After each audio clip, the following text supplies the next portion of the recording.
Be very, very careful.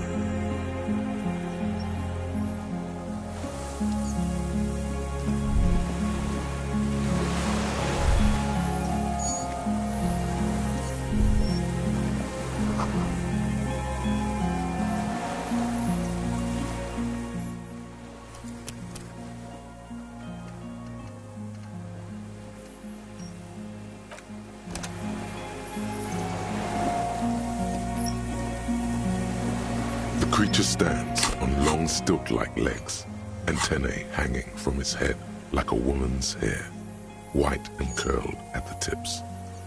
It is no more than 5 steps away from you. Reed-like tufts stick out of its joints. As the insect moves its forearms, it produces a faint hiss, like a reel-to-reel machine spinning after the tape breaks. The hiss is different from the strings you heard before. It says something else in a lower pitch.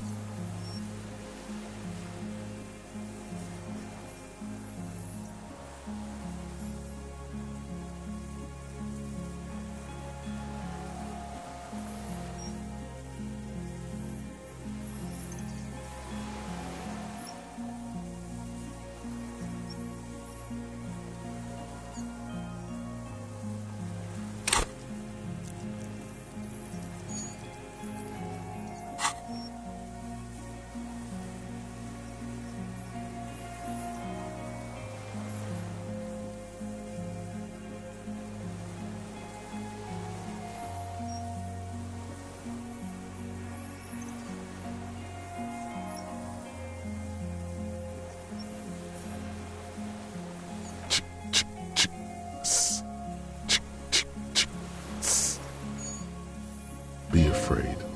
You smell wrong.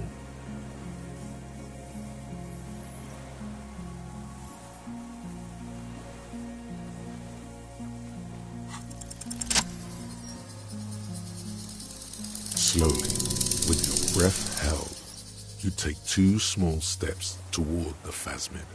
The creature lets out a series of ultrasonic clicks that swarm around your head like swallows.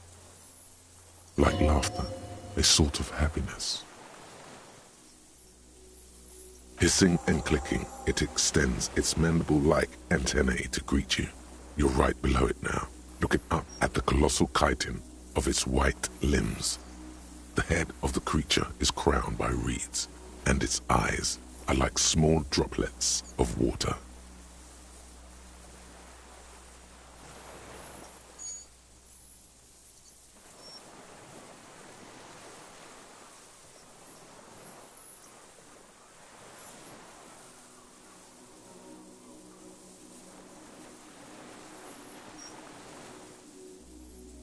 The insect stops its stridulation, seeming to observe you.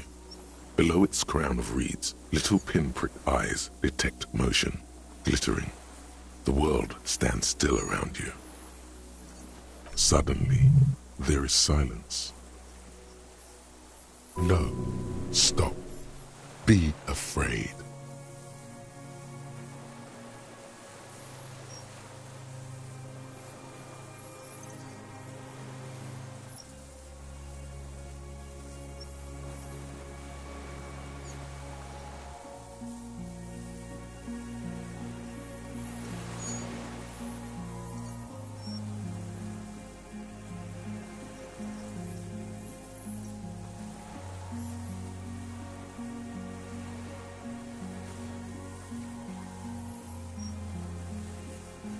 As you do, the invertebrate comes to life, its limbs moving independent of each other, as if each has a mind of its own. They are white, like stalks of porcelain, knitting above you.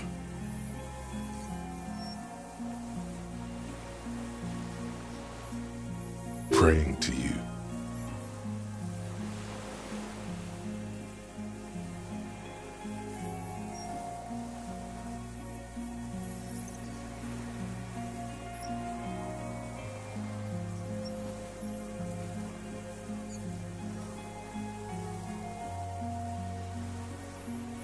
The reed creature does not stop its stridulations. It towers above you, parting the reeds it emerged from. Tuft-like structures still rustle on its joints. Perhaps it is preparing to eat its god. No reply. A total ancient silence comes from its mouth, along with what appears to be some kind of foam. The stridulations of its limbs continue all around you. You were right. Little bubbles form on the mouth parts of the creature, on its segmented lower lip. It looks to be foaming, slowly. The foam is white, then yellowish. The faintest smell, like you've never felt before, like burnt roses. Careful, it may be poisonous. The foam slowly turns a darker shade, like burnt caramel, as the insect moves its mouth parts, masticating. The little bubbles begin to burst, one by one, letting out that same smell, like summer burning. Apricot blossoms, white blossoms erupting, a sensation like cold hands on your face.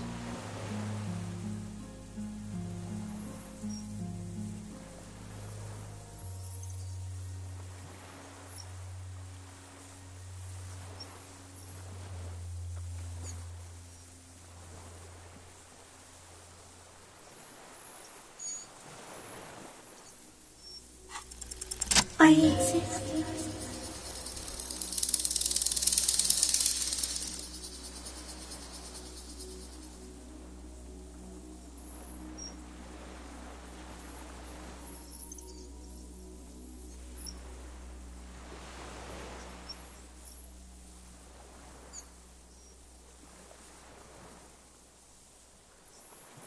Tell me what it's like for you.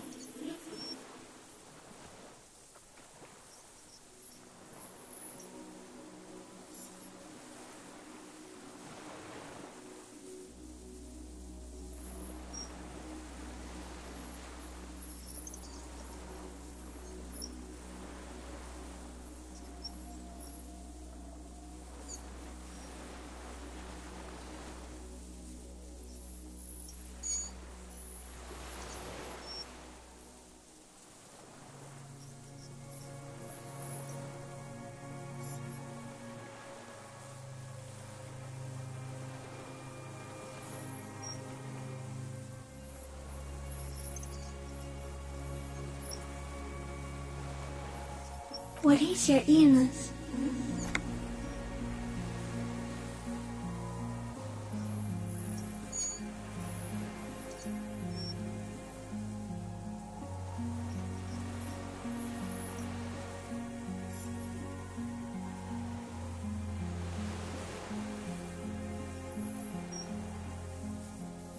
For me, it is not like that.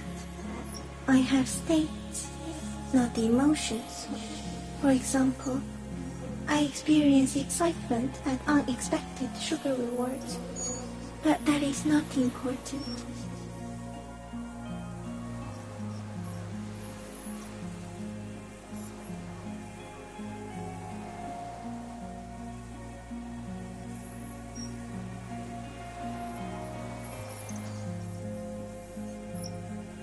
Now I will tell you how it is for me. For me, it is a series of half-lit images, a kind of darkness, being intruded upon, transient, dim, moist.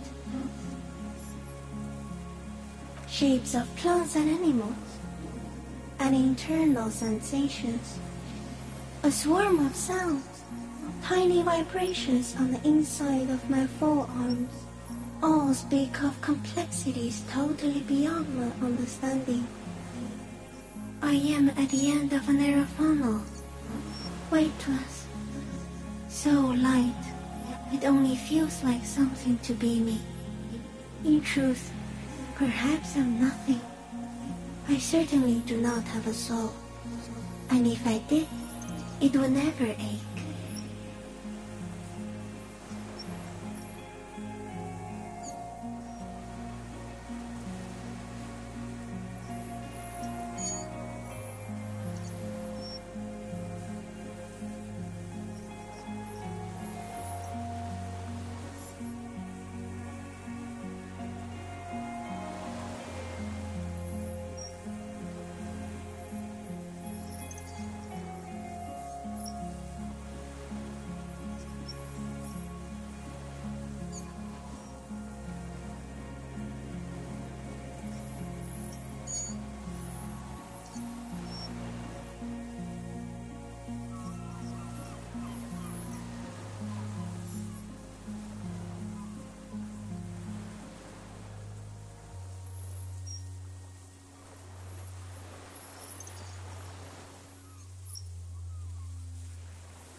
Few of us can begin to imagine the horror of you, with all of creation reflected in your forebrain. It must be like the highest of hells, a kaleidoscope of fire and writhing glass, eternal damnation. Even when you're sleeping, and when you wake, you carry it around on your neck, with eyes open that cannot help but swallow more behind the mirror. I feel great, mute empathy for you.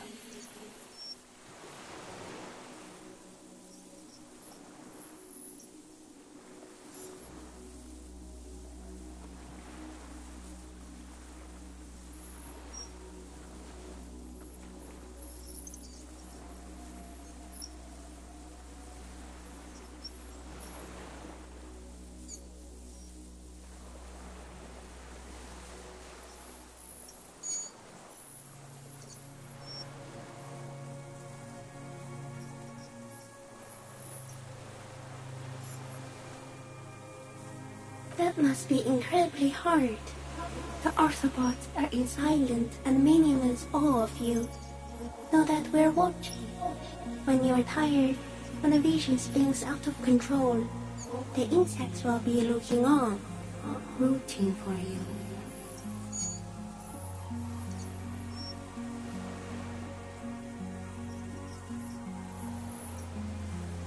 And when you fall, we will come to raise you up. Bud from you, banner-like, blossom from you and carry you apart in a sky funeral, in honor of your passing. But not me, because I'm just a leaf eater.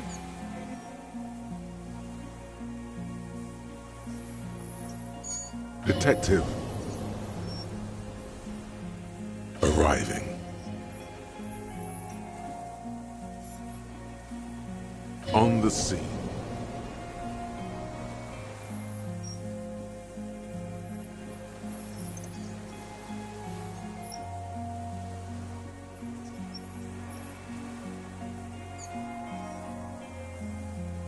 So am I.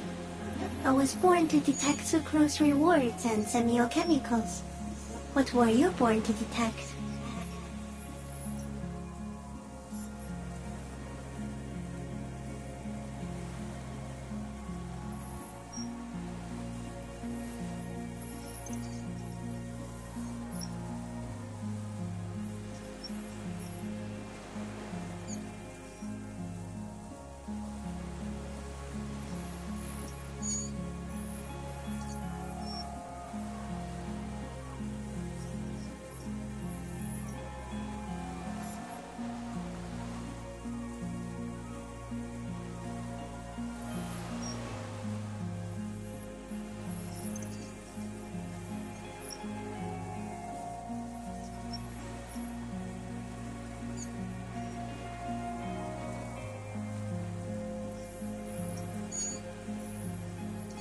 Yes, no one detected me for such a long time.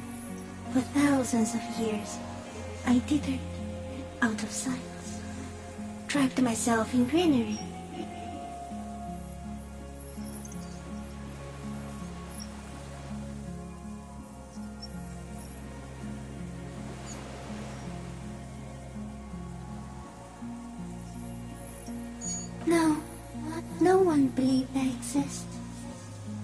almost no one. Until you came, detective, dripping of blood that smells like strawberries, across the calm sea, the first in 1,000 years. No, you are awake. I am real. Light is forming me. This is real. Not even the birds know that. Not even the water lily.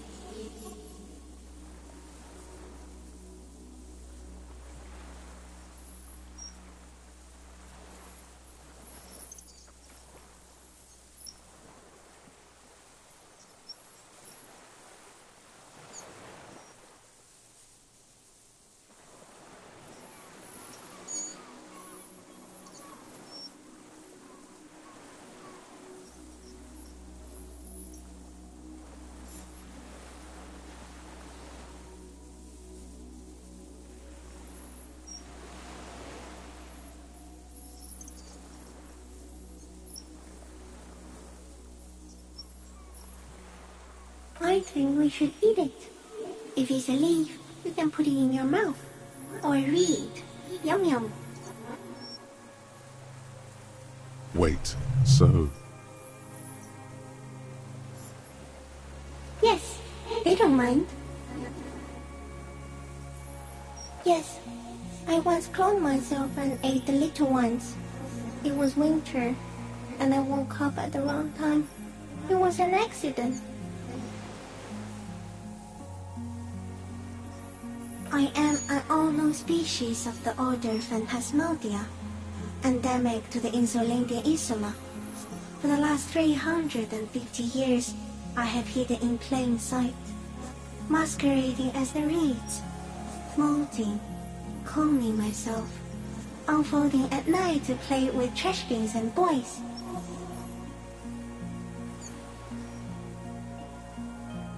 It may have unknown, dangerous biochemical characteristics that help it maintain its camouflage. No one unnoticed by the first settlers and the land surveyors of the suzerain. Also, by the soldiers of the revolution and the officials of the occupation. Even the Seminese islanders who came here first, but did not stay, have not seen me. I have stayed hidden through 4 forms of government and 2 scientific revolutions, until I was accidentally discovered by a detective of the citizen militia in Rebelshaw, district of Martinez, March 51. No, you are the miracle. The moral of our encounter is, I am a relatively medium life form, while you are extreme, all-engulfing madness. A volatile simian nervous system, ominously new to the planet. The Pale too came with you. No one remembers it before you. The Nidarians do not. The radially symmetrics do not. There is an almost unanimous agreement between the birds and the plants that you are going to destroy us all. It is a nervous shadow cast into the world by you, eating away at reality. A great, unnatural territory. Its advent coincides with the arrival of the human mind. You're a violent and irrepressible miracle. The vacuum of cosmos and the stars burning in it are afraid of you. Give me enough time, you will wipe us all out and replace us with nothing. Just by accident. We suspect it will be something like the oxygen holocaust that wiped out anaerobic life 2.6 billion years ago, when organisms first started breathing. Only much worse. Instead of air, you exhale thoughts. There are no trees that eat thoughts. Everything your eyes touch goes back there, behind the nerve mirror. What if you blink? Are we still here? Please don't blink. What if he misplaces us all one day, or just forget?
So it is already happening. Soon, one of you will close your eyes and open them to see that none of this ever existed. Yes, I do not have a starter display, so I use a neurodegenerative element to aid in camouflage. Do not worry. It is only destructive over long periods of time. It doesn't look like that, no.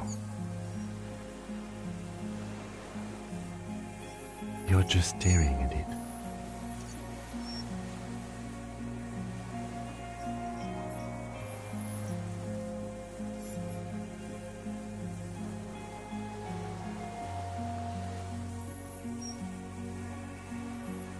Okay. Is it somehow related to the case?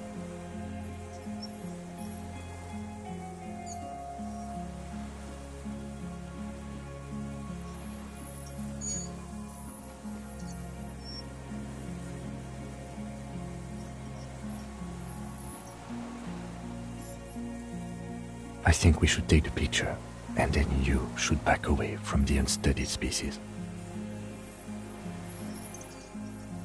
No, there is one more.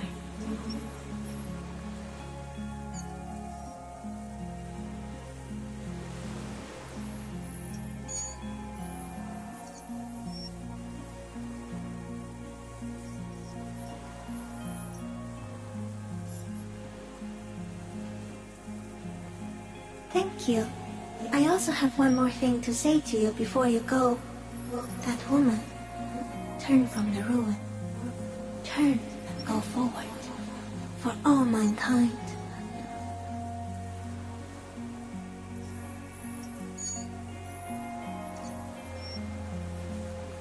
She was held on Earth. It doesn't take a 3-meter stick insect to tell you that.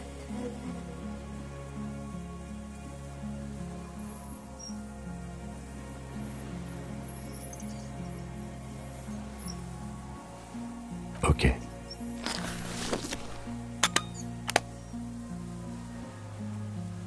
There is no change in the insect's motion while it's being aimed by the camera. It remains fixated on you. In 3. If it moves, you jump back. I'll shoot. Here we go. 3, 2, 1. The shrill flash of the camera cuts the air like the blade of a sword. The phasmid freezes in its bright light. Head turned toward the lieutenant, hypnotized by the flash. It stands frozen before you. I got it.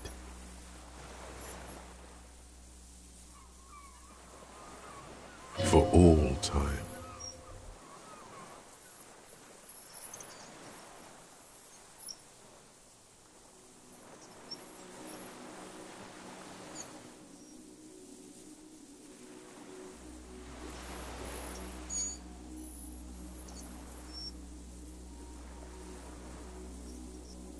The antennae hang from a great height. With your hand shaking, you barely touch the tip of the left whisker. On contact, the chitin curls into a spiral, like the tip of a poison ivy. Its touch on your fingertip feels cold, ticklish. It is surprisingly delicate, the curly end of the whisker, like a young vine. It's even a bit wet. Be careful, detective. It's moving. You were right. It glistens with some kind of moisture. The creature in front of you stays frozen.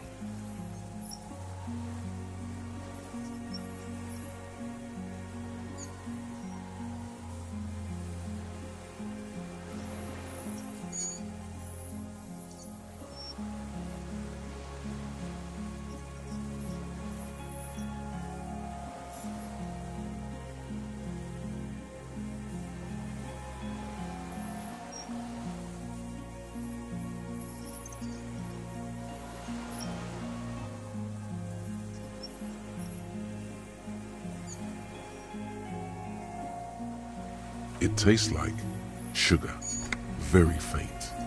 The anthropod towers above you, Tufts of reeds pointing from limb and head alike. Odorless, mostly comprised of water.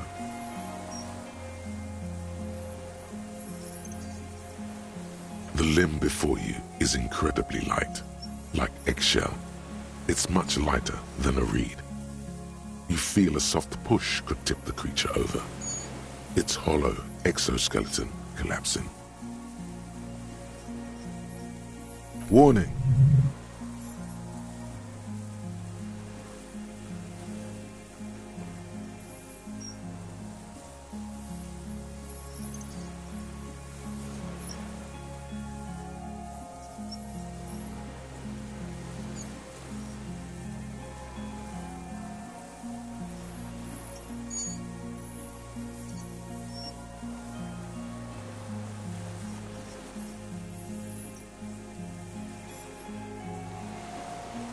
A small shudder passes the creature's arm. High above you, its black pearl eyes still glisten, mesmerized by the light passing its nervous system. There is some kind of countdown happening as it slowly processes the overwhelming brightness of the signal. The invertebrate is regaining control. The stimulus overloaded it. It's passing like an extended moment or a gallstone.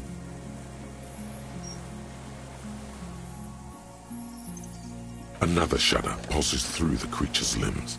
It jolts back to life, like a record continuing where it left off, in a swaying, praying motion. Even the small black pearls of its eyes do not stray from you. As you're turning away, the phasmid mirrors your movements, stepping on the water, the long limbs carrying its feather weight without breaking its surface.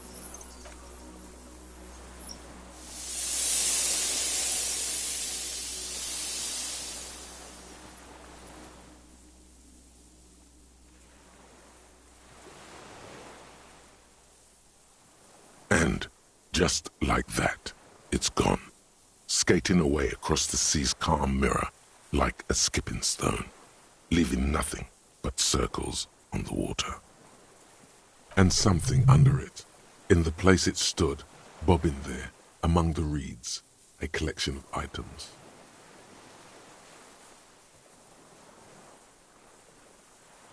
It's gone.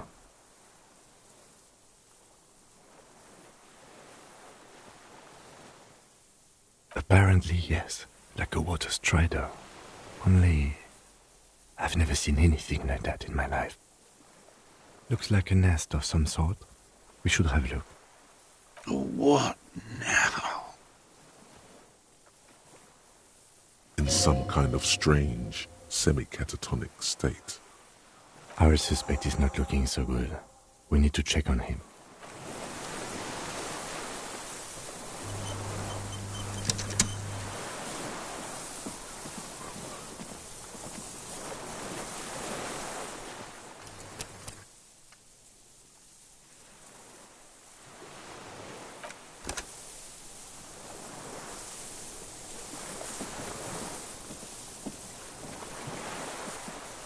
What is it? What do you want from me? I can't go. Something is very wrong with him now. See. Mr. Dross? The man does not respond.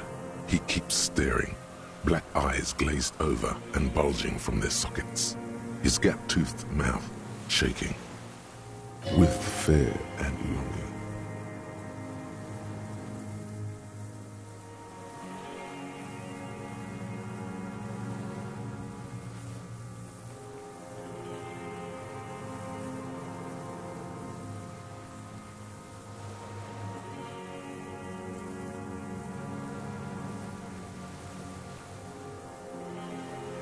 The plastic cape feels coarse.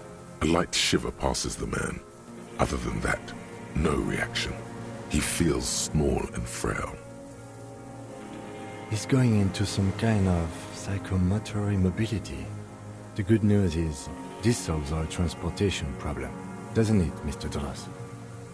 The trembling mouth appears to sigh. Between this and the broken tire he's used for a boat, I think it's safe to leave him here, while we go and get help. It will need to be medical first, I'm afraid. Old age and shock.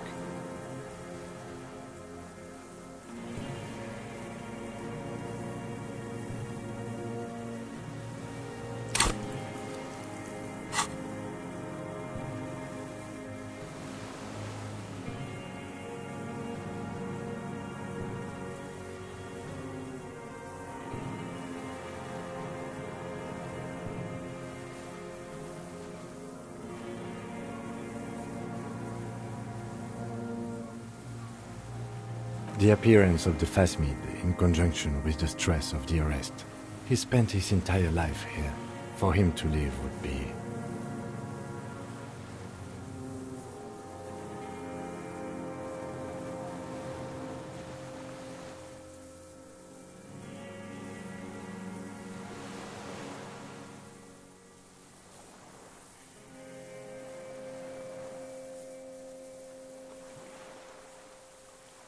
We should think about getting back to the mainland. To get help. He'll be safe here, if we don't take too long.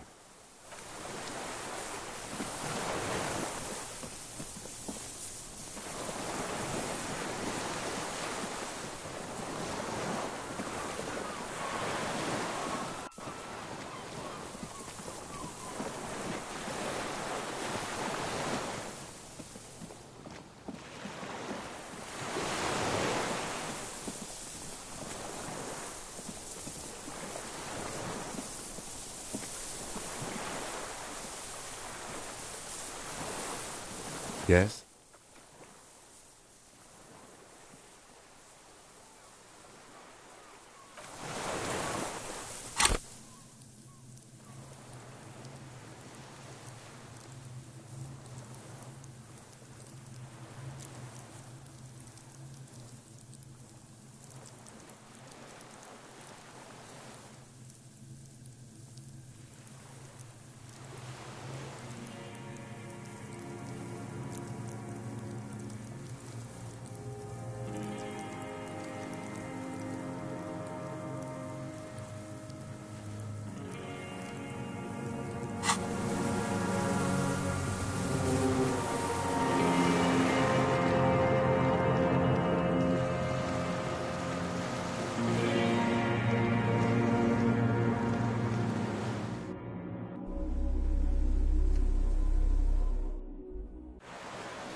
Brother, you've managed to collect all the armor pieces. Too bad it's too late for the big showdown.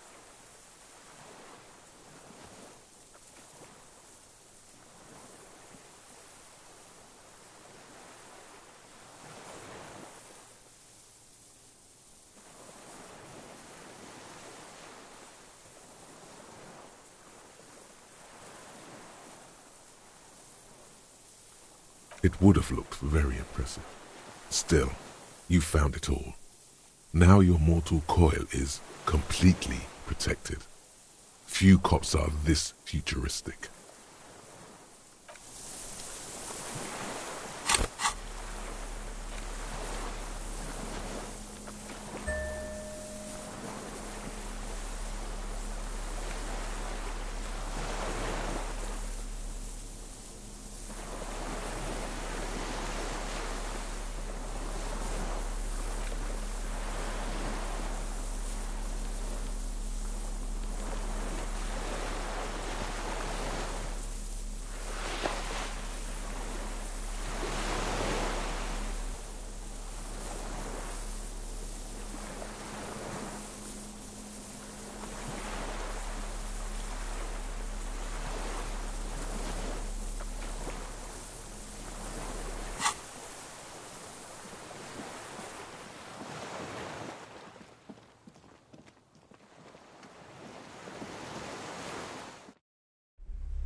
The skiff is swaying on the waves by the dock.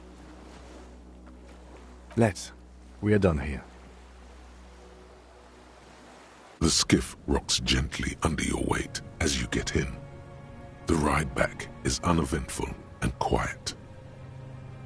But for the sound of conversation on the water, there is someone inland waiting for you. Two men and a woman stand on the concrete square of a nameless village, looking at a small yellow boat as it draws closer. The sea is calm. You reach the jetty and climb out of the skiff.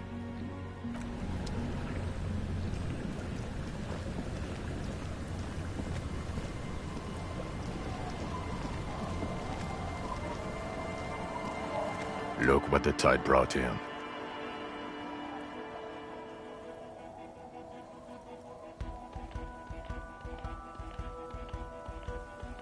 Harry, you're bleeding all over the place. You're half dead. Whatever this is, it is completely unimportant compared to what you've just seen.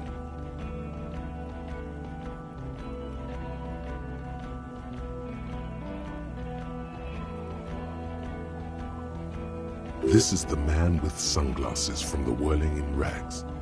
But where are his sunglasses?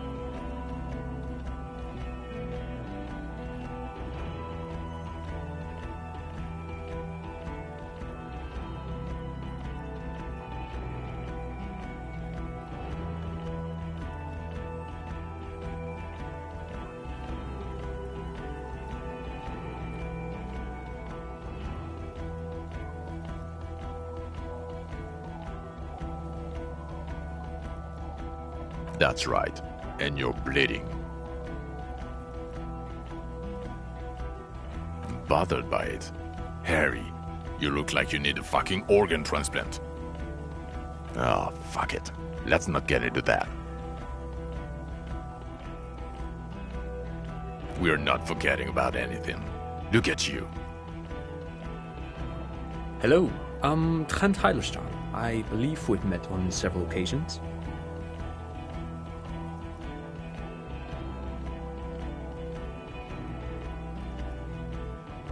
I'm your goddamn partner, Jean Vicomar, and this is your special task force. Or what's left of it.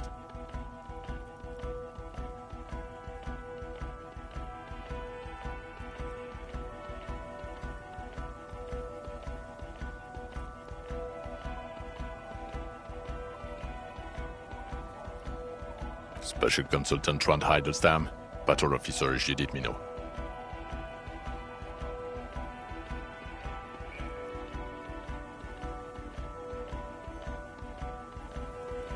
Hi.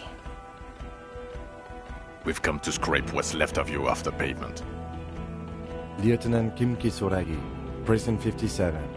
We've just come from the island, where our investigation led us.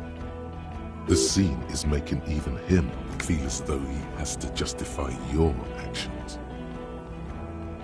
We might need your help with something later.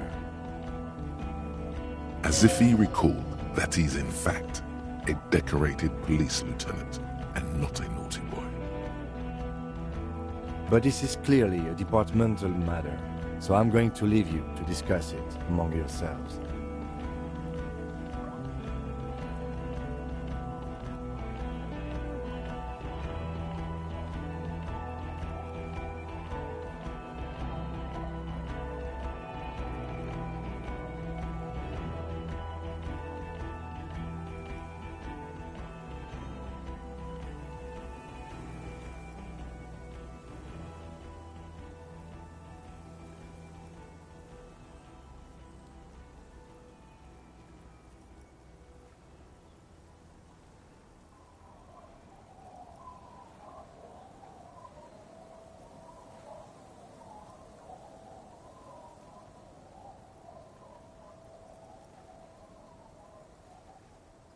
It's good to meet you, Lieutenant Kitsuhagi.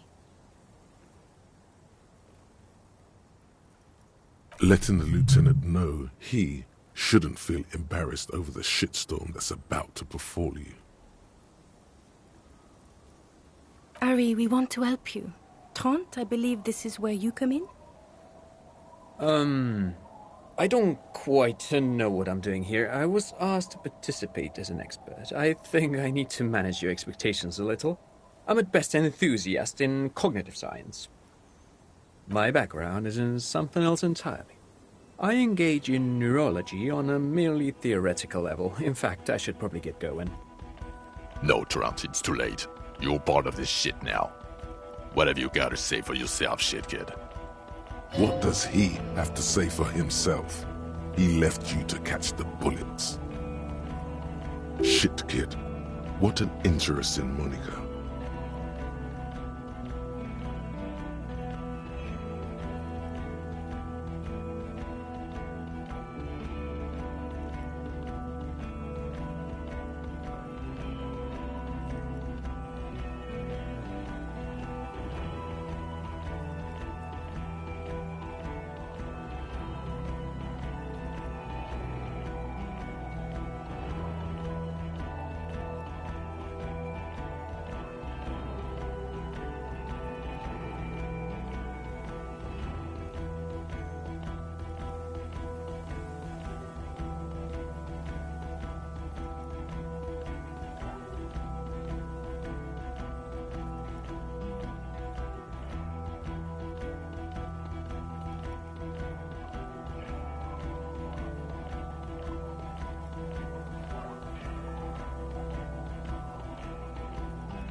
Duped?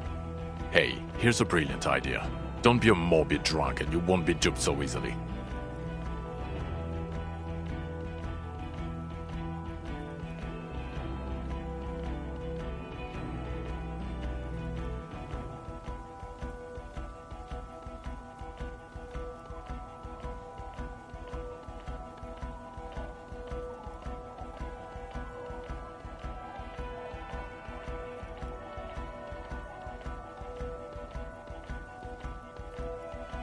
No. Everyone's just a brilliant master of disguises.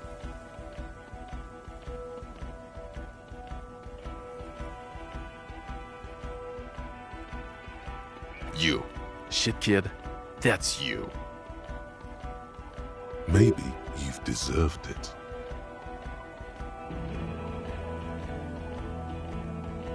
The cafeteria manager you fucked over told us where you went.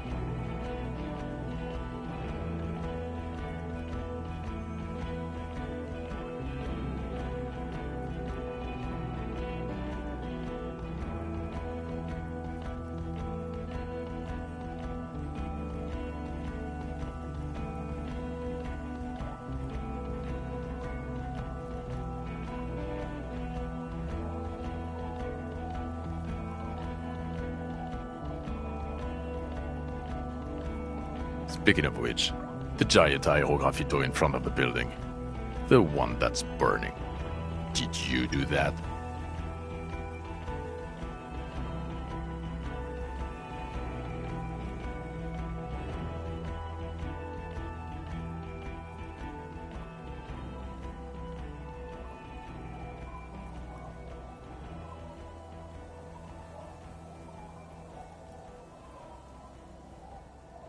I knew it. Didn't I tell you, Trant? I told you it was our shit kid. The line is from Lou Giatun's Mirova 82, isn't it? About girl-child communism, the titular returning character to ghost the apparition of... Good choice, Harry. Don't encourage him, Trant. Okay.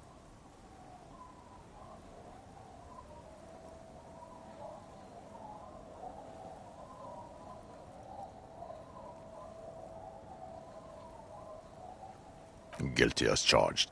I heard you'd lost your mind and your memory. I wanted to see if it was true. And it was. Good work, Harry. You're insane now. There's one less person for me and everyone else to rely on. He was too sarcastic for you to realize who he was.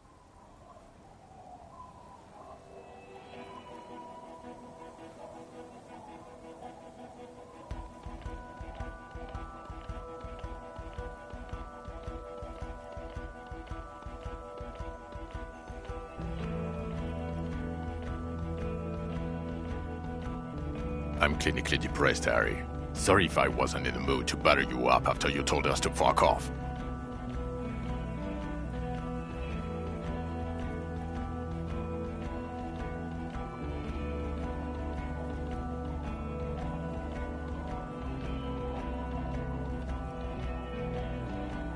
Did you? Or did you literally not recognize my face? We've been partners for how long, Harry? Don't answer that. You don't remember. Judging by the familiarity you feel toward him, 2 years minimum? Or maybe a short but close stint on the task force? He's right. Don't start guessing. Now's not a good time.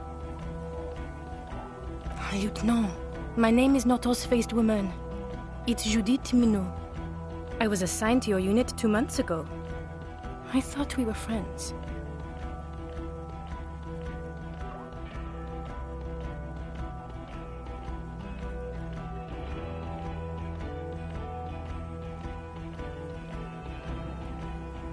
Okay, because you're my commanding officer, I really want to respect you. I want us to have a normal relationship. That will never happen, Jude. He's the rudest man on earth. He's the reason why the rest of us have to take sensitivity training. And I hate sensitivity training. Yes, I'm Tran Heilstein. I never said I wasn't Tran Heilstein.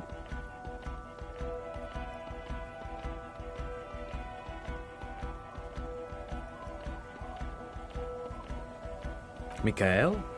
Mikhail is my son.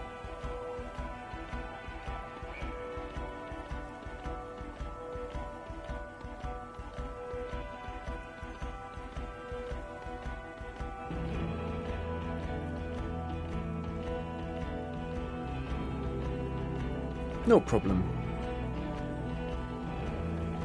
What indeed?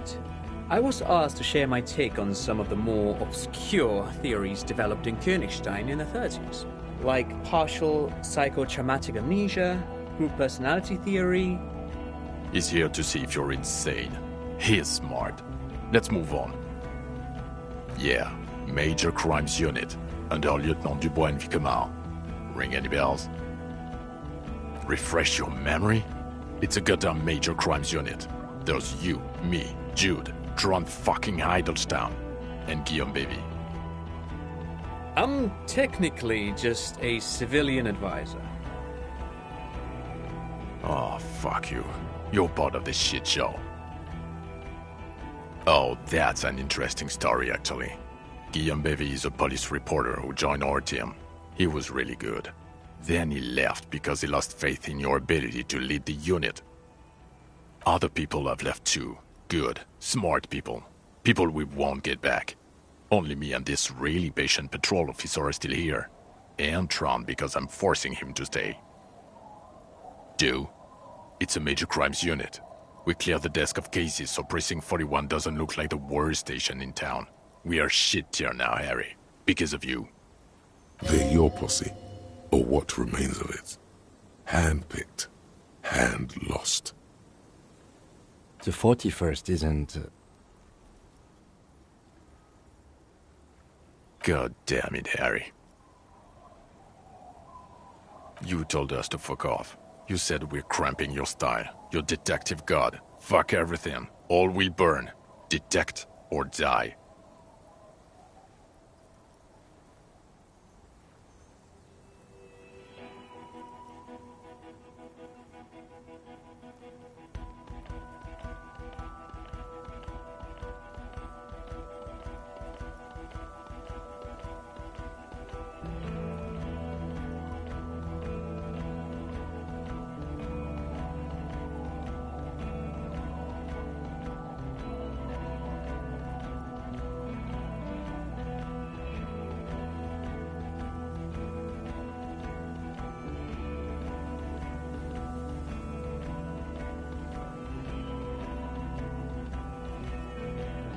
Yes, you're sorry. You're the sorriest cop who ever lived. Nothing has changed, Harry. I've heard this repentance shit 1,000,000 times over. The bells aren't ringing because you have brain damage. Trant, this is where you come in. How bad is it? Well, he doesn't have visible tremors, he talks without slurring, he can drive a boat, he's standing, reasoning. All good signs, but complete retrograde amnesia, episodic and semantic. Meaning, you forgot both who you are and the definitions of money, Isola, pound, and so on. As displayed in the station call, our interactions with him, and I don't want to be a snitch, but also mine with him before when Harry did not seem to know who I was. It's all very interesting. Interesting? Yes, interesting. I have my theories, but I would like to hear Harry's thoughts first. Harry, what do you think happened to you? Neurologically, psychologically, and why not socioeconomically?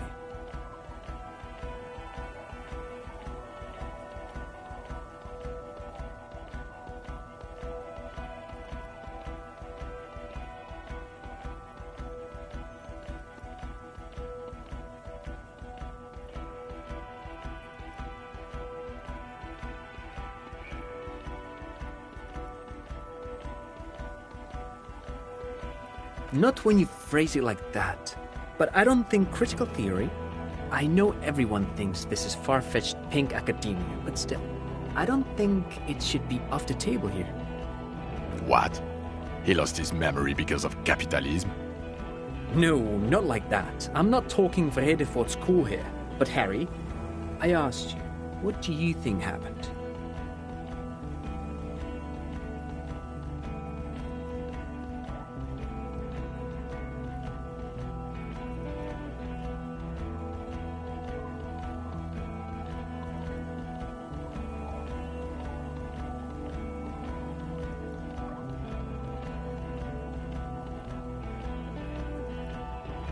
Psychotraumatic amnesia, Trant? I can go for that. Shit kid is a broken man. Always has been. Who isn't? I know I am. But you know what?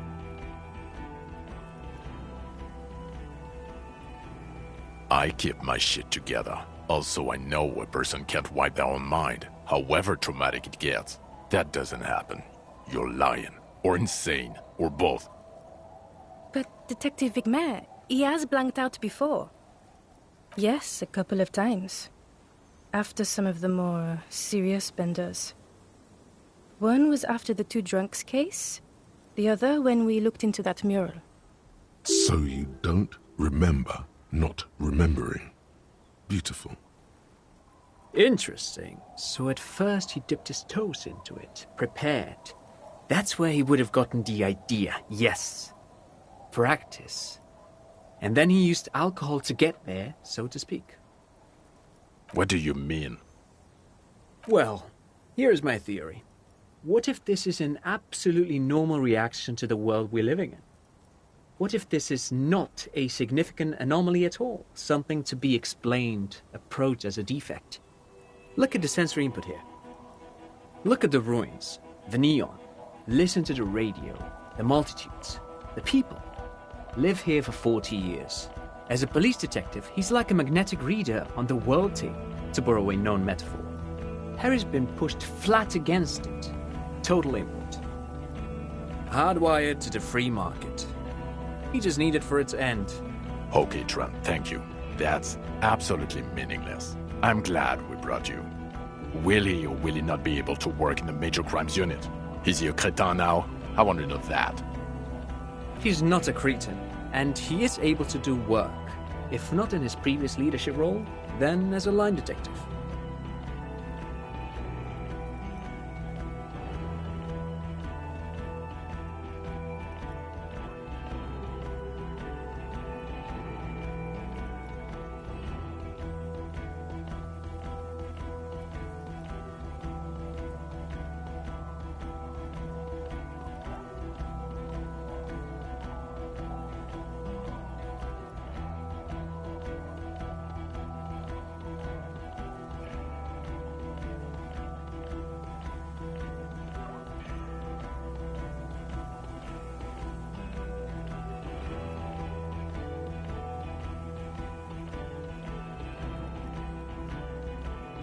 No one even mentioned that.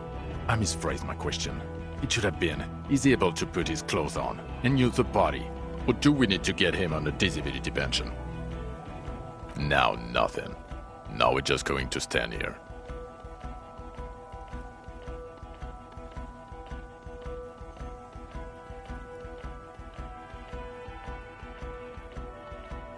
Yeah, just stand there.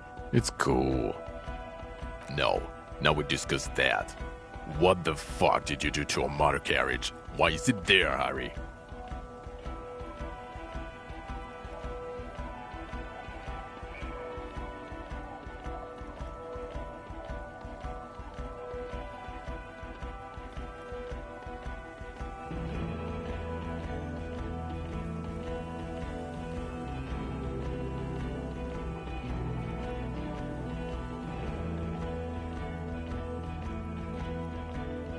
So refreshing. He just admits it. Thank you for your honesty. Thank you for destroying 45,000 real of police property that's coming out of everyone's payslip. It doesn't matter. Your badge, Harry. Show me your badge.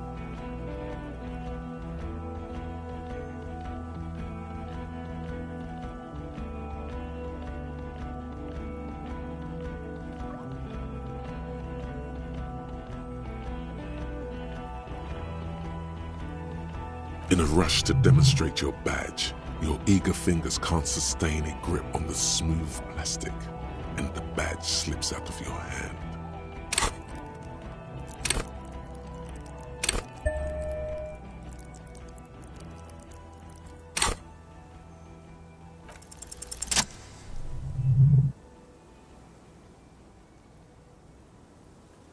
Not today, badge.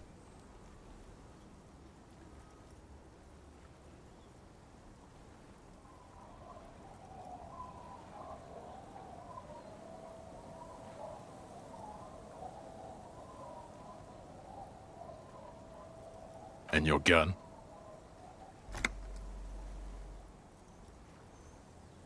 As if having your badge and gun are natural states, not achievements. What is it with all these material objects?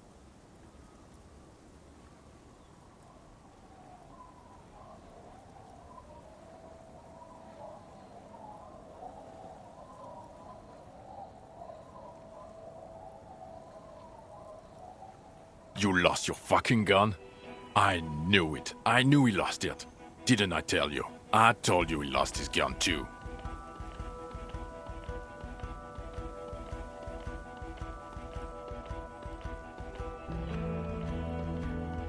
You may have accidentally admitted to losing it just now.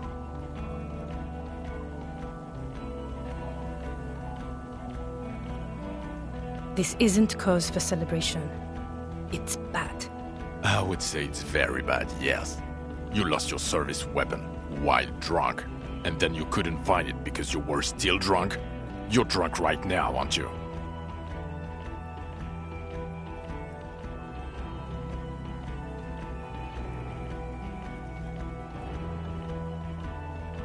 We're not talking about the fucking gun anymore.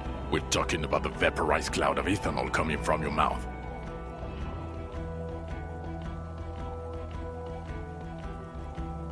This is so unfair. He knows you have the gun, and still he's punishing you.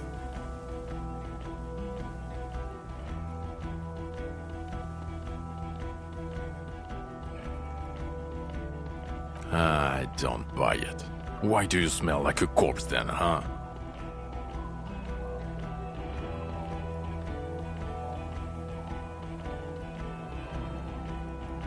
He's wounded. It's been a long week, and he's handled an actual corpse.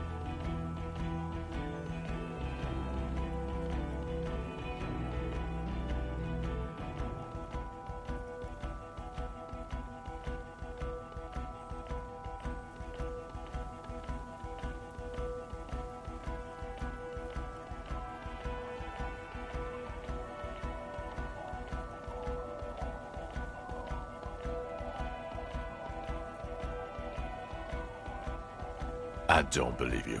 You're drunk. You let a suspect escape, a certain Classier, because you were too drunk to assess a flight risk.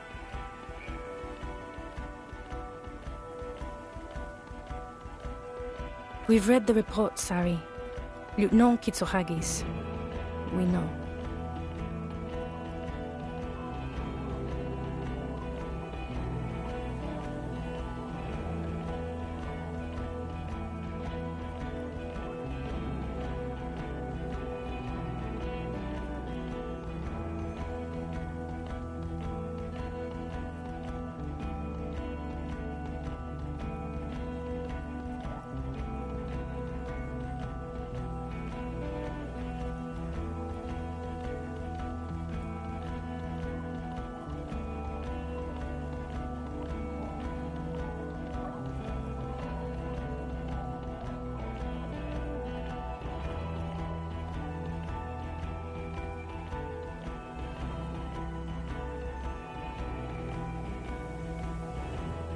Oh, well, if you let her go.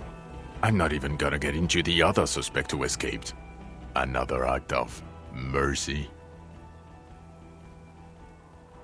Or the fact that you're Evra Claire's little peony now, doing I don't know what for him.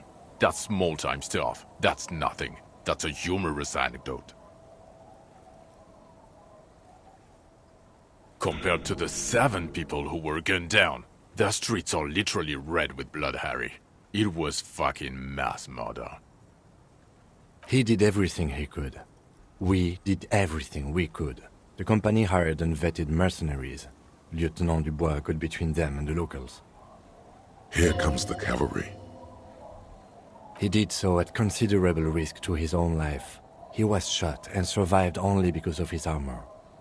We stopped an execution, not a negotiation. The loss of life was minimal compared to what it could have been.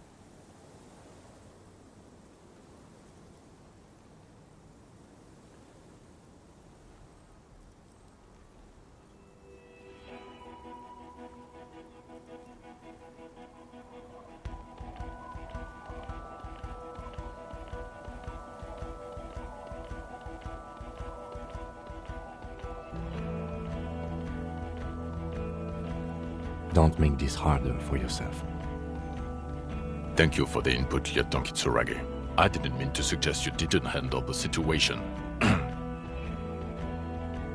He thinks of apologizing, but decides against it. You've spent the week with him on this case. What is your take? On the case? On Lieutenant Geoffrey Dubois. Well, the drinking, the gun losing, also losing the badge. That's all true. Although he has not been drinking on the job this week. See? 1 week. Then there's the self-flagellation issue. He likes to apologize, profusely, making it sound like he's guilty of at least first-degree murder. It's not a good communication strategy for an officer. It's just strange, especially in light of his political views. Detective Dubois is, as you may know, a true blue moralist. He recently attempted to contact a coalition warship in order to assign la responsabilité, which is commendable, but also at odds with his own behavior. And then there's the motor carriage in the sea, something I was not present for. But despite all this, he is a great detective, one of the best I have seen, in fact. He can talk human beings into telling him everything, and he doesn't stop. In all the time I've spent with him, he has not once stopped pursuing leads, however far-fetched and tangential. He is tireless, madly driven. Well, except that one time when he stopped to sing karaoke, which, by the way, I have to disagree with you, Mr. Vicmar, was a valiant effort. He really sang his heart out. Okay, he did something. Other than that one time, he has tirelessly worked on the case, and he solved it. We have a confession, a murder weapon, and the perpetrator, locked on the island right now, awaiting transportation. He apprehended a revolutionary brigade who stayed hidden for 50 years, ever since the revolution. who's probably committed other murders over those years. Oh, and he also discovered a new species. A new species? A colossal stick insect. It was on the island, camouflaged as the reeds. It unfolded from the reeds. I think we may be dealing with the Insulindian phasmid. He takes out the photo of the phasmid and shows it to the officers across the yard. The wind blows, flapping the glossy rectangle in his hand. You hear gasps beneath the howling of the wind. As you can see, it's about 3 meters tall. In fact, we think it may be the largest land invertebrate ever discovered.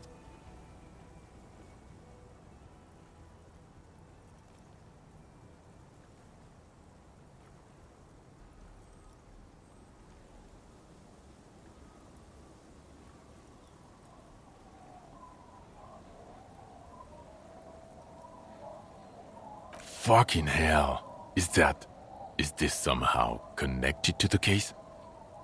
The killer did not seem to be aware of the phasmid's presence. Exhibiting a strange, atypical dementia, he fell into a stupor after its appearance. He became near catatonic.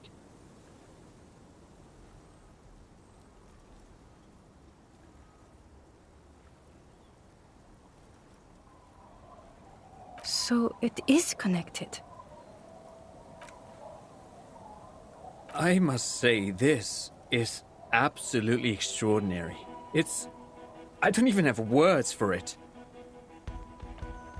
Yes, it really does make it hard to fire the drunk. This is a very, very sad man who has just seen something that's made him forget his sadness. Now you make your case. Now is the time. Now or never.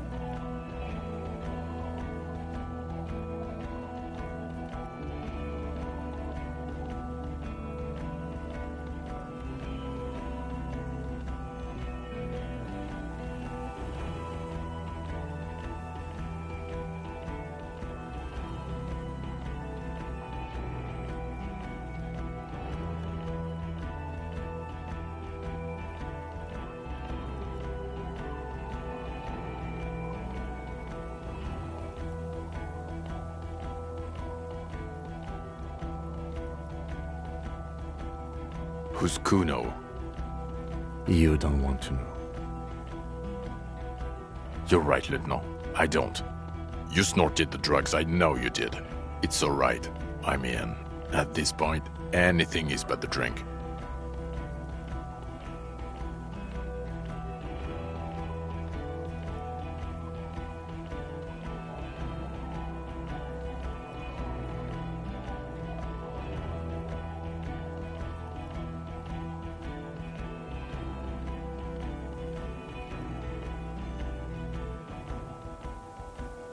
Yes. Fallen through a gap in a boardwalk.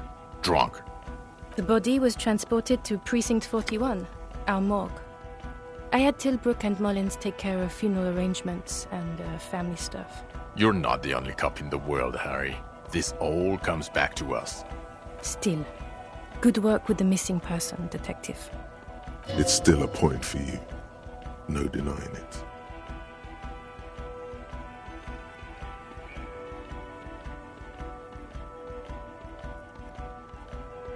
I don't know what a doomed commercial area is.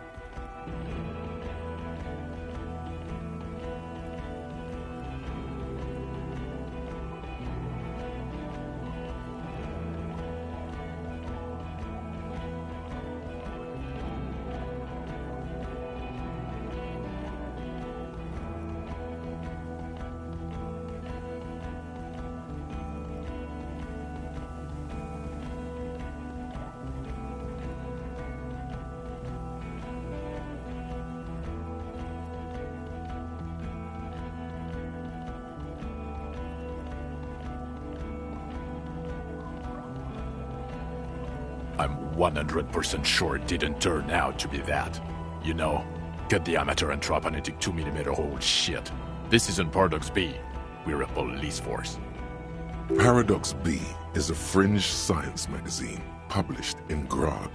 Its mission is to explain theories like telekinesis and intra-isolary power before they get out of hand. It doesn't look like the Lieutenant wishes you to push this angle further. Cut it out is indeed what he is thinking.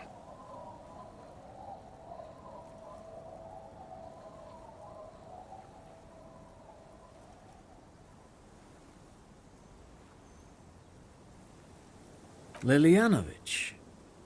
A revolutionary matronym. The custom started in Grad, where they have patronyms. Krasovich, Lasovich, etc.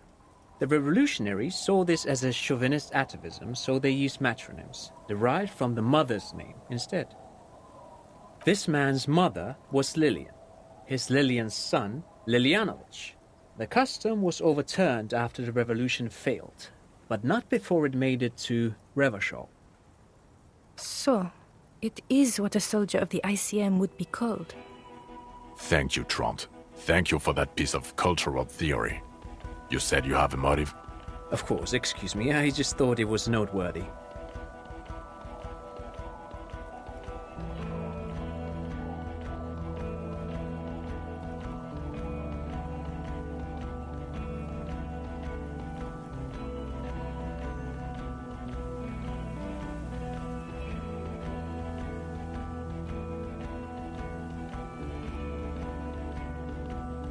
Jealousy? I thought this Lilianovich was an old man. To have been hiding for 50 years. Like 70-something? A strange psychosexual fascination. The result of spending all this time in solitude on the islands of this bay. And trauma too. He himself gave a political reason. In his mind, he had killed an enemy combatant. Also, we have ballistics from the gun, matching the bullet found in the dead mercenary's head. And 2 officers on the scene that Mr. Dross confessed to. It's a clean win. Oh, it's way more than that. Way more.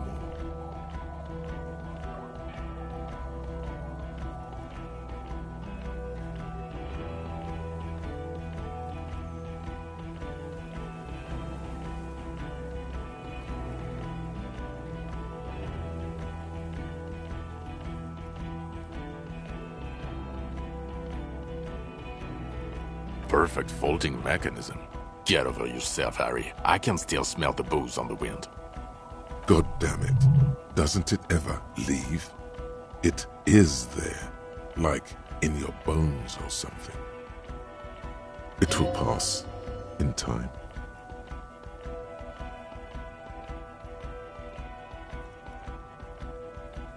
This is a conversation for when we are no longer out in the open. In Martinez, where Evrard and Edgar Clare have ears everywhere. And eyes, too. Your return from the island must not have gone unnoticed. Understood, of course. But a case against Everard would be big. I would prefer not to partake in anything union-related, for political neutrality.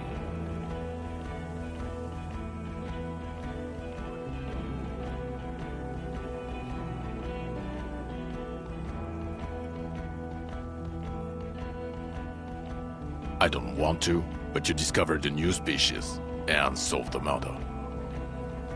So I have to, Jude.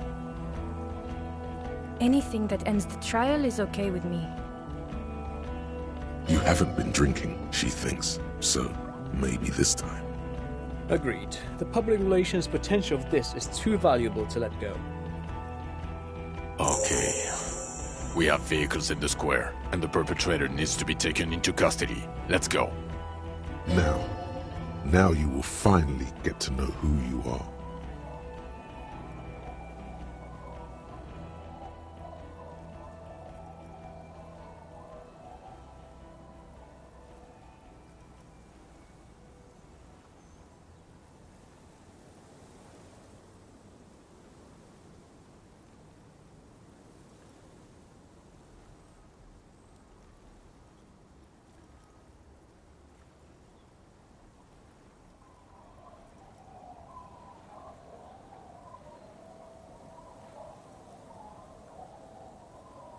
The man looks westward, impatiently.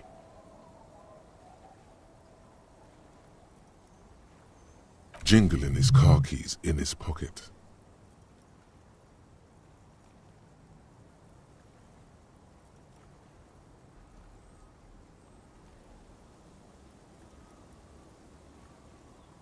Who are you? You're a gym teacher, Harry. Well, obviously you're not a gym teacher anymore, but...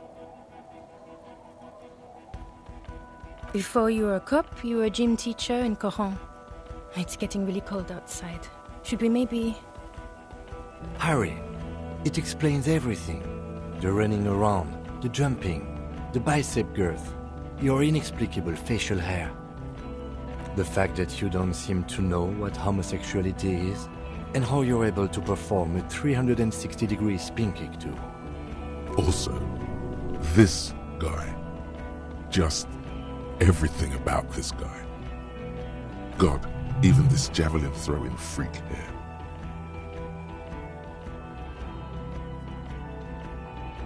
In your 20s or late 20s, you've really let yourself go since then.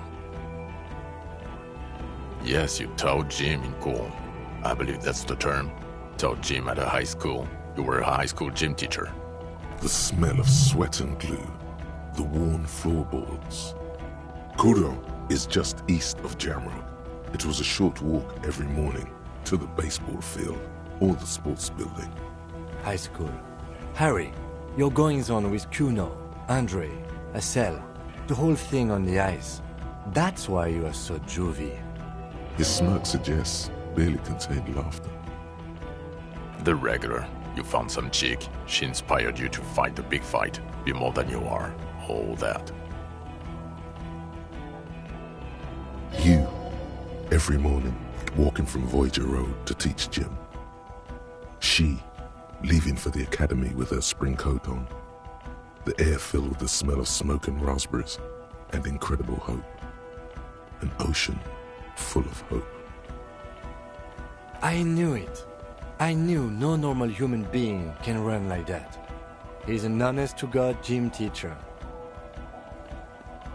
It's not a mystery. Some chick fucked you over. Also, you were drunk.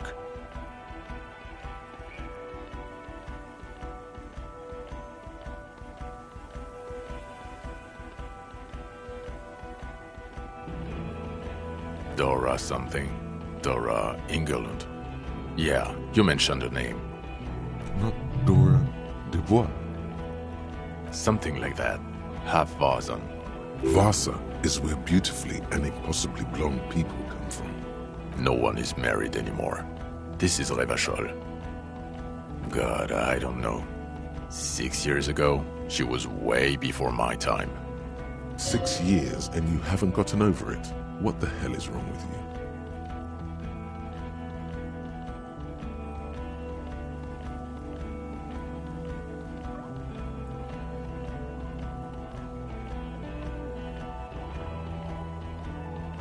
Yeah, or 7. You're not doing too good there. It's an old man thing. 2 old years equals 1 normal year. That and Dora Engelund really tore you a new one. A big one. Incredibly bangable.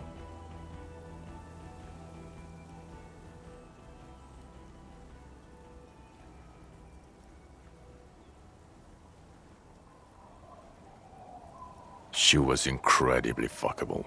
A beautiful bourgeois woman. Wayfish. Like a Welkin, basically.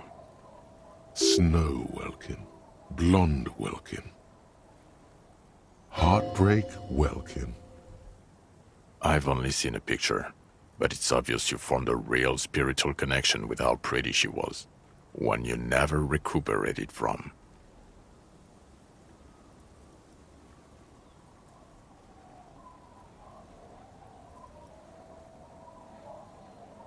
Look, the sun is about to go down. It's time to go. I think she taught in the Académie des Arts, east of the river. Way east. Hard to say which came first, the middle-class chick or the drink. Egg and the chicken kind of thing. My point is, you need to see a psychiatrist about this shit. Not a psychologist. Several degrees harder. Is there something harder than a psychiatrist? A forensic psychiatrist? Go talk to that. In other words, he's heard enough about this. No. You're too unstable to work for mob boss. You're suicidal, Harry. No mob boss would take you. I assure you, I wouldn't consult for a corrupt unit. I told you it's not that bad.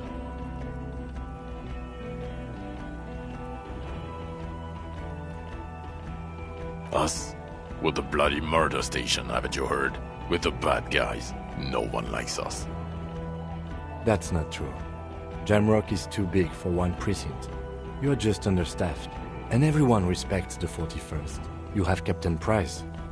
Thank you, Lieutenant. You're being kind. It is an understaffed station and the district is too big, which is why we need to... Get back to it. We left Torsen and McLean to run the Sea Wing. It's not good. Mac the Torso Torsen and Chester McLean. They're not fit to run a wing. Believe me. Things are shaky as it is.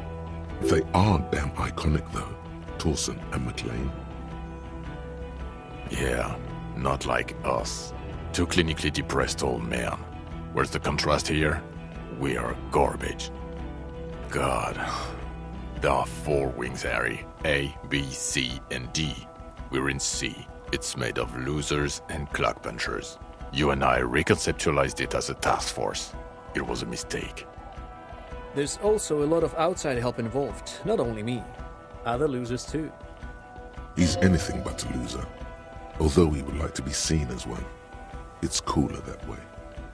Ptolemy Price? He's the son of the old Price, one of the founders of the RCM. He's one of the most highly regarded men in the force. You're lucky.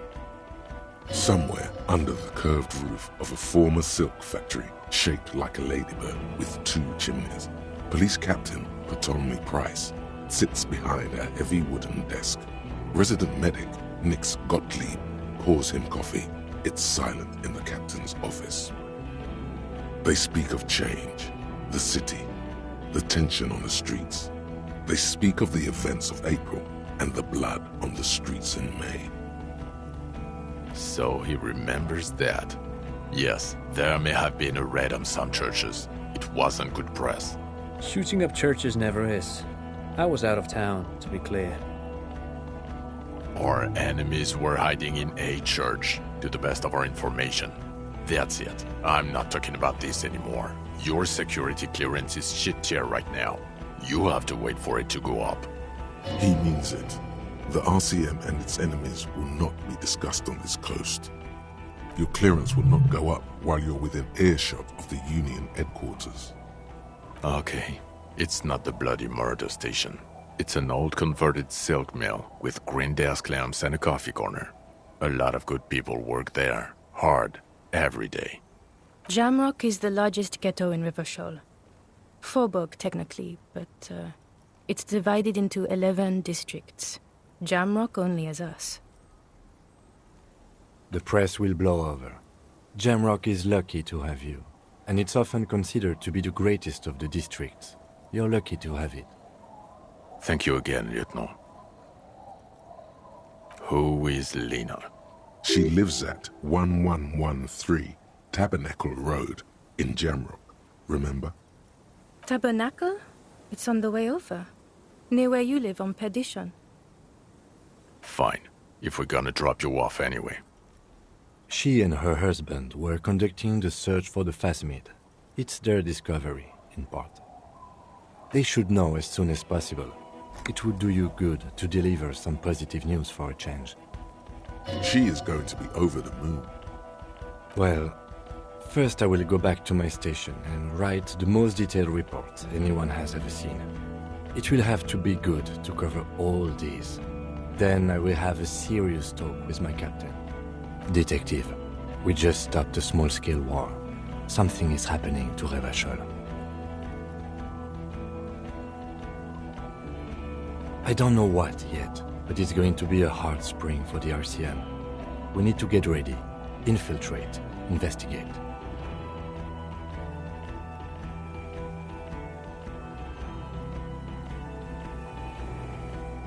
Talk to Captain Price? I'd rather not ruffle the feathers of two captains with my doom-mongering. Work with Price? I'm flattered, but I don't know if I... Would fit in. And crazy enough.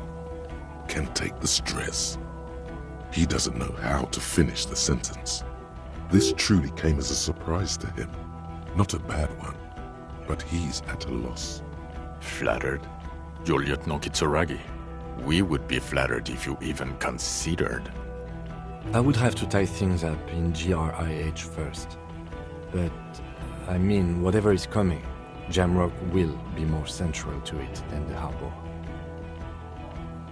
And we also have a huge caseload, Lieutenant.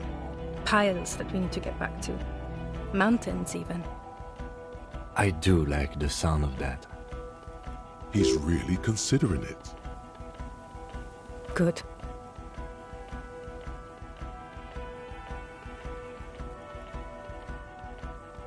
Fuck it, let's go. Tron brought his motor carriage. It's a 20-minute drive to Jamrock. Under the afternoon sky, the great district hums. A chessboard of wooden houses, 80,000 living souls, and chimney stacks. Fire traps as far as the eye can see. From Main Street to Precinct 41, to Boogie Street, forking into the snow-swept horizon. You close your eyes and hear the dogs bark. A lone woman sits by a factory window, dreaming of meteorite strikes. On Rue de Saint-Jérôme, a square bullet slides into a square-shaped chamber. In Old South, a man without eyelids smiles. Spring has come. It's time. Dawson? Yes. McLean? Yes. Heidelstein? No. Vicmere? Yes. Dubois? Of course. Really? Nix Gottlieb looks up from the list. I hear he's unstable. You say that like it's a bad thing. Captain Ptolemy Price gestures with a ballpoint pen. It's dim in the office, and the curtains are drawn. Harry's our man. He'll pull through. When he does, he'll side with the RCM. Understood. Gottlieb returns to the list. Minot? Of course. Wonderful. Then can we please just go back to Jamrock now?